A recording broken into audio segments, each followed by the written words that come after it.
ఓ హత్య కేసు తమిళనాడునే షేక్ చేసే దిశగా మారింది. ఎందుకంటే లోకల్ పోలీసులు క్లూస్ దొరకలేదని చేతులెత్తేశారు. సిబిసిఐడికి అప్పగించారు. అయినా సరే కేసు ముందుకు సాగలేదు. సీనియర్ ఆఫీసర్లను చెన్నై నుంచి పిలిపించారు. తమిళనాడులోని పేరొందిన క్రైమ్ బ్రాంచ్ డిటెక్టివ్ ఆఫీసర్లు బుర్ర బద్దల కొట్టుకున్నా సరే ఏమీ తేల్చలేకపోయారు. కానీ కాలం ఆ కేసును పరిష్కరించింది. ఓ టీచర్ కథ ఎలా మారిందో మీరు చూడండి. తమిళనాడులోని కోరూరు జిల్లాలోని కులితలై అనే ఊళ్ళో మీనాక్షి అనే గవర్నమెంట్ టీచర్ ఉన్నారు. ఆమె భర్త పేరు జ్యోతి రామలింగన్. వ్యవసాయంతో పాటు వ్యాపారం చేస్తుంటారాయన.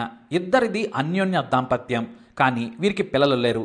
మీనాక్షి తమ ఊరికి దగ్గరలోని కులితలై మండల కేంద్రంలోని పనికంపట్టి ప్రభుత్వ ఉన్నత పాఠశాలలో టీచర్. ప్రతిరోజు తమ ఊరు నుంచి ఆమె టీవీఎస్ మీద స్కూల్కి వెళ్లేది. ఎందుకంటే ఆర్టీసీ బస్సులో వెళ్లాలంటే రైల్వే గేటు కారణంగా కొన్నిసార్లు పాఠశాలకు ఆలస్యమయ్యేది. సరిగ్గా 8 గంటల 40 నిమిషాలకు గేటు వేసి వాహనాలను ఆపేవారు. దీంతో ఆమె టైం వేస్ట్ అవుతుందని టీవీఎస్ నేర్చుకుని మరీ బండి కొనుక్కుంది.